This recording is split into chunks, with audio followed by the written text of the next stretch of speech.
চাওক মোৰ কাষৰ স্ক্ৰীনৰ এই ভিডিঅ'টো এনেদৰেই কালি কংগ্ৰেছী প্ৰতিবাদকাৰীৰ মাজলৈ আৰক্ষীয়ে দলিয়াইছিল কন্দুৱা গেছ অবৈধ বুলি ঘোষণা কৰিলে কিন্তু তাৰ আগতে প্ৰতিবাদকাৰীয়ে ওপৰত হয়তো লাঠিচালনা কৰিব পাৰিলেহেঁতেন বা পানী নিক্ষেপ কৰিব পাৰিলেহেঁতেন তাৰ পিছতে কন্দুৱা গেছ নিক্ষেপ কৰিব পাৰে নিয়ম অনুসৰি কিন্তু তাকে নকৰি পোনপটীয়াভাৱে এনেদৰে এজনে খুলি দিছে এজন আৰক্ষীয়ে হেতু মানে যিটো কন্দুৱা গেছ হেতু মুকলি কৰি দিছে আৰু এজনে দলিয়াই দিছে প্ৰতিবাদকাৰীৰ মাজলৈ আৰু তাৰ পিছৰ পৰিস্থিতি এয়া কেইবাগৰাকী সাংবাদিক ইতিমধ্যে আঘাতপ্ৰাপ্ত হৈছে জ্যেষ্ঠ সাংবাদিক অমৰেন্দ্ৰ ডেকা জিএমচিএছত ভৰ্তি হ'বলগীয়া অৱস্থা আৰু তাৰ লগতে বহুতো যুৱ সাংবাদিকে মন্তব্য সংগ্ৰহ কৰি থকাৰ মাজতে মন্তব্য সংগ্ৰহ কৰা স্থানত দলিয়াই দিয়া হৈছে কন্দুৱা গেছ প্ৰথমতে আৰক্ষীৰ এই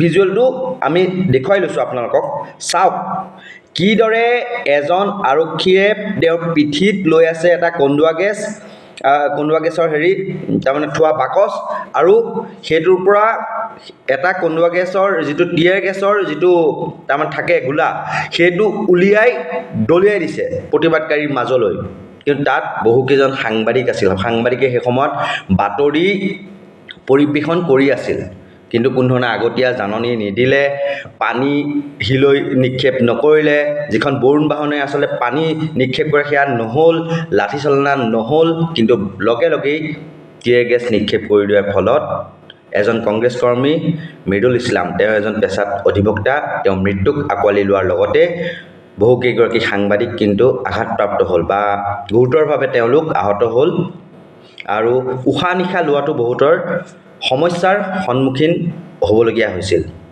আমাৰ নৰ্থ ইষ্ট নাওৰ সাংবাদিক মৃন্ময় বড়ো আৰু ভিডিঅ' জাৰ্নেলিষ্ট কিৰণজ্যোতি বৰদলৈ তেওঁলোকো সেই সময়ত যেতিয়া বাতৰি সংগ্ৰহ কৰি আছিল হঠাতে যেতিয়া কন্দুৱা গেছ নিক্ষেপ কৰিলে সেই সময়ত তেওঁলোকে তৰ্কিবই নোৱাৰিলে একো আৰু সকলো ফাঁহি চিটিকা দিলে আৰু সেই সময়ত চকুৰে তেওঁলোকৰ পানী ওলাইছিল কাহি কাহি আচলতে মন্তব্য সংগ্ৰহ কৰিবলৈ চেষ্টা কৰিছিল আৰু লগতে তেওঁলোকে সাংবাদিকসকলে বাতৰি সংগ্ৰহ কৰি আছিল তেওঁলোকে কথা ক'ব পৰা নাছিল সেই সময়ত কাহি কাহি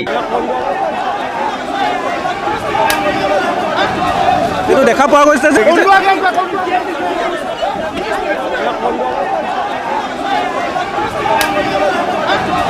এইটো দেখা পোৱা গৈছে যে যিহেতু প্ৰতিবাদস্থলীত কন্দুৱা গেছ ইতিমধ্যে কন্দুৱা গেছ দিছে যিহেতু আৰক্ষী প্ৰশাসনে দেখা পোৱা গৈছে যে কন্দুৱা গেছ নিক্ষেপ কৰিছে আৰক্ষী প্ৰশাসনে যিহেতু আৰু এগৰাকী যুৱতী সাংবাদিকে মন্তব্য সংগ্ৰহ কৰি থকাৰ সময়তে কেনেকুৱা কি পৰিস্থিতিৰ সৃষ্টি হৈছিল আমাৰ হাতত সেই ভিডিঅ' আছে আপোনালোকলৈ বুলি প্ৰথমতে আমি আগবঢ়াই লৈছোঁ কিন্তু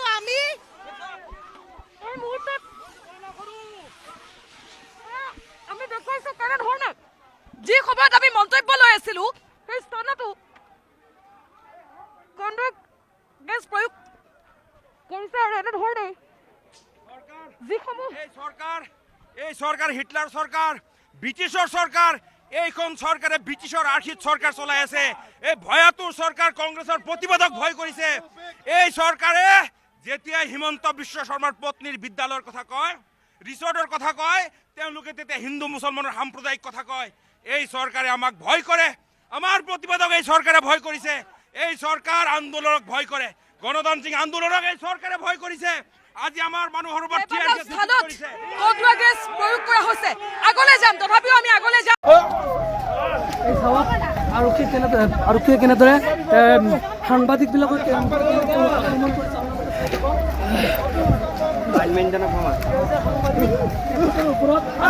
আৰক্ষীয়ে যি বৰ্বৰভাৱে এইদৰে প্ৰতিবাদকাৰীৰ মাজলৈ কোনো আগতীয়া জাননী নিদিয়াকৈ কন্দুৱা গেছ নিক্ষেপ কৰিলে তাৰ পিছত সাংবাদিকসকলৰ এই অৱস্থা চাওক কাহি কাহি কি অৱস্থা তেওঁলোক মই অলপ সেই ভিডিঅ' আপোনালোকলৈ বুলি আগবঢ়াই লৈছোঁ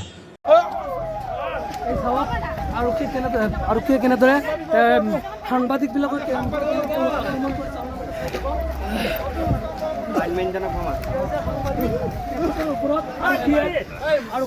আচলতে অসম আৰক্ষী কিমান বৰ্বৰ হ'ব আৰু কিমান বৰ্বৰতাৰ বলি হ'ব নিৰীহ আজি সাংবাদিকেনো কৰিলে কি?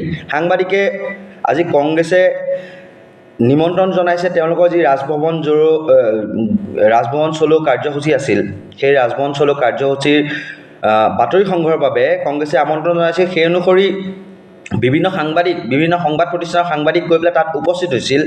আৰু সেই সময়তে কেৱল আমি এটা কথা কিন্তু লক্ষ্য কৰিলোঁ, সাংবাদিকে যিখিনি মুহূৰ্তত বাইট সংগ্ৰহ কৰি আছে সেই তাৰ মাজতে কিন্তু আৰক্ষীয়ে তেওঁলোকৰ কন্দুৱা গেছ নিক্ষেপ কৰি আছে। মানে টাৰ্গেটত সাংবাদিক নেকি? আৰক্ষী প্ৰশাসনৰ টাৰ্গেটত সাংবাদিকসকল আছিল নেকি? সাংবাদিকক আক্ৰান্ত কৰাৰ বা সাংবাদিকক আঘাতপ্ৰাপ্ত কৰাটোৱে তেওঁলোকৰ লক্ষ্য আছিল নেকি? কিহৰ বাবে এই পৰিস্থিতিৰ সৃষ্টি হৈছে? আজি সকলো সাংবাদিকে ক'লা বেজ পৰিধান কৰি তেওঁলোকে যি কৰ্তব্য সেই কৰ্তব্য সম্পাদন কৰিবলৈ গুৱাহাটী প্ৰেছ ক্লাবে ইতিমধ্যে আহ্বান জনাইছে। এয়াও এক প্ৰতিবাদ। এয়া গণতন্ত্ৰৰ প্ৰতি এয়া শুভ লক্ষণ হয়নে? কেতিয়াও হ'ব নোৱাৰে। গণতন্ত্ৰৰ এখন দেশত সাংবাদিকে বিৰোধী পক্ষৰ বাতৰি সংগ্ৰহ কৰিবলৈ যাব, শাসক পক্ষৰ বাতৰি সংগ্ৰহ কৰিবলৈ যাব, সেইটো তেওঁলোকৰ কোনো পক্ষ নাই। তেওঁলোক যিকোনো পক্ষত গৈ পেলাই বাতৰি সংগ্ৰহ কৰিব পাৰে। তাৰ অৰ্থ এইটো নহয় যে আৰক্ষীয়ে এইদৰে নিৰ্বিচাৰে কন্দুৱা গেছ নিক্ষেপ কৰি বহুকেইগৰাকী সাংবাদিকক আঘাতপ্ৰাপ্ত কৰিব। এইটো কেতিয়াও আৰক্ষীৰ লক্ষ্য আৰু উদ্দেশ্য হ'ব নোৱাৰে। প্ৰথমতে তেওঁলোকে পানী নিক্ষেপ কৰিব লাগিছিল প্ৰতিবাদকাৰী গালৈ, লাঠিচালনা কৰিব লাগিছিল। পৰিস্থিতি যদি অধিক ভয়াৱহ হয় তাৰপিছতহে কন্দুৱা গেছ নিক্ষেপ কৰিব পাৰিলে, তাৰপিছত ৰাবাৰ বুলেট, তেনেকুৱা এটা পৰ্যায়ক্ৰমে এটা ছিষ্টেম থাকে। কিন্তু তাকেই নকৰি এইদৰে চাওক, আকৌ এবাৰ দেখুৱাইছোঁ আপোনালোকক ফুল স্ক্ৰীণত, সেইটো চাই লওক কেনেদৰে এজনে খুলি দিছে, এজনে দলিয়াই দিছে। সেইটো যিটো টিয়াৰ গেছ আচলতে দলিয়াই দিছে, আৰু তাৰ ফলত এই পৰিণতি এয়া। আৰু এই সন্দৰ্ভত আঘাতপ্ৰাপ্ত জ্যেষ্ঠ সাংবাদিক অমৰেন্দ্ৰ ডেকা ডাঙৰীয়া, তেওঁ বৰ্তমান সুস্থ হৈ উঠিছে, কিন্তু কেইবা ঘণ্টাও তেওঁ GMCHত চিকিৎসাধীন হৈ আছিল। তেওঁ এটা ফেচবুক পষ্ট কৰিছে। আমি এই মুহূৰ্তত আপোনালোকলৈ বুলি সেই ফেচবুক পষ্টটো আমি আগবঢ়াইছোঁ, আপোনালোকৰ স্ক্ৰীণত সেই পষ্টটো। ফেচবুক যোগে অমৰেন্দ্ৰ ডেকাই লিখি কয়, সাংবাদিকতা মোৰ এক প্ৰচণ্ড নিচা। মই মোৰ কামটোক কিমান ভাল পাওঁ বুজাব নোৱাৰিম। কনফ্লিক্ট জ'নৰ পৰা ৰিপৰ্টিং কৰি মই ভাল পাওঁ। আজি কংগ্ৰেছৰ প্ৰতিবাদী কাৰ্যসূচীৰ মাজতে মোৰ সৈতে ঘটা ঘটনাৰ বাবে কাৰো ওচৰত একো অভিযোগ নাই। এয়া সাংবাদিকতাৰ এটা পাৰ্ট। মই বৰ্তমান সুস্থ। কিছু সময় পূৰ্বে GMCHত ECG, এক্স-ৰেকে ধৰি অন্যান্য পৰীক্ষাসমূহ সম্পন্ন কৰাৰ পাছত এইমাত্ৰ ঘৰ আহি সোমাইছোহি। আজি সমগ্ৰ দিনটোত বিভিন্ন স্থানৰ পৰা বন্ধু, আত্মীয় তথা শুভাকাংক্ষীসকলে ফোন আৰু মেছেজ যোগে খবৰ লৈ গৈছে। তেওঁলোকৰ মাজত আৰক্ষীৰ লোক আৰু BJP তথা ABVP কৰ্মীও আছে। মই সকলোৰে ওচৰত কৃতজ্ঞ। আনহাতে বহুতৰে ফোন আৰু মেছেজৰ সঁহাৰি দিব পৰাও নাই, বেয়া নাপাব। মই কিছু সময়ৰ পিছত যোগাযোগ কৰিম। অৱশ্যে মোৰ ১.৫ দশকৰ অভিজ্ঞতাৰ পৰা কওঁ, আজিৰ প্ৰতিবাদী কাৰ্যসূচী প্ৰকৃততে মানুহে প্ৰাণ হেৰুৱাবলগীয়া ধৰণৰ নাছিল। লগতে সাংবাদিকে ৰাজনৈতিক নেতাৰ বাইট লৈ থকা নিৰ্দিষ্ট স্থানলৈ লক্ষ্য কৰি টিয়াৰ গেছৰ চেল নিক্ষেপ কৰাৰ অভিজ্ঞতাৰ সন্মুখীন প্ৰথমবাৰৰ বাবে হৈছোঁ। নিশ্চয়কৈ চাওক, সাংবাদিকে মন্তব্য সংগ্ৰহ কৰি থকা স্থানলৈ লক্ষ্য কৰি পেলাই টিয়াৰ গেছ নিক্ষেপ। চাওক এই দৃশ্য, টিয়াৰ গেছ দলিওৱাৰ সময়ৰ দৃশ্য পুনৰ এবাৰ দেখুৱাইছোঁ। কেনে স্বৈৰাচাৰী হ'ব লাগিব হিমন্ত বিশ্ব শৰ্মা নেতৃত্বাধীন গৃহ বিভাগৰ আৰক্ষী, কিমান বৰ্বৰ হ'ব লাগিব। আচলতে এওঁলোকক পুনৰ প্ৰশিক্ষণৰ সময় আহি পৰিছে, কাউন্সিলিঙৰ প্ৰয়োজন আহি পৰিছে। তেওঁলোকে অপৰাধ নিয়ন্ত্ৰণতো চূড়ান্ত ব্যৰ্থই, কিন্তু নিৰীহ প্ৰতিবাদকাৰীক আক্ৰমণ কৰিবলৈ গৈ সাংবাদিকৰ ওপৰতেই আক্ৰমণ। এয়া গণতন্ত্ৰৰ চতুৰ্থ স্তম্ভৰ ওপৰত আক্ৰমণ। শুভ লক্ষণ কেতিয়াও হ'ব নোৱাৰে। প্ৰতিক্ৰিয়া আছে আমাৰ হাতত। প্ৰতিক্ৰিয়া প্ৰকাশ কৰিছে কংগ্ৰেছৰ বিধায়ক জাকিৰ হুছেইন সিকদাৰে। তেওঁ এই মুহূৰ্তত কি মন্তব্য কৰিলে আমাৰ স্ক্ৰীণত আপোনালোকে শুনি লওকচোন। বিদুলৰ অপৰাধ কি আছিল? আদানীৰ কেলেংকাৰীৰ তদন্ত বিচাৰিছিল। বিদুলৰ অপৰাধ কি আছিল? মণিপুৰত শান্তি বিচাৰিছিল। বিদুলৰ তদন্ত অপৰাধ কি আছিল? স্মাৰ্ট মিটাৰ বন্ধ কৰিব বিচাৰিছিল। পুলিচে আজি এনেকুৱা পৰিস্থিতি নাছিল য'ত কন্দুৱা গেছ প্ৰয়োগ কৰিব লাগে, নিক্ষেপ কৰিব লাগে। কোনো প্ৰতিবাদকাৰীসকলক বাধা দিবলৈ গ'লে তাৰ কিছু নিয়ম নীতি থাকে, দেশৰ আইনে কিছুমান নিয়ম নীতি দিছে। আৰু তাৰে ভিতৰত প্ৰথম হৈছে তাত মেজিষ্ট্ৰেটে গৈ কথা পাতিব লাগে প্ৰতিবাদকাৰীসকলৰ লগত। তেনেকুৱা কোনো কথা বাৰ্তা ভালকৈ পতা নাই। ঘোষণা কৰিব লাগে, বাৰে বাৰে নামমাত্ৰ ঘোষণা কৰি থৈ গৈছে। পানী নিক্ষেপ কৰিব লাগে, পানী নিক্ষেপ কৰা নাই। কন্দুৱা গেছ নিক্ষেপ কৰাৰ আগত ডক্টৰ, চিকিৎসাকৰ্মী, এম্বুলেন্স সকলো ব্যৱস্থা থাকিব লাগে যাতে কন্দুৱা গেছৰ ফলত উশাহ নিশাত কষ্ট পাই কোনো মৃত্যুবৰণ কৰিব লগা নহয়। কিন্তু তেনেকুৱা কোনো ব্যৱস্থাই নাই।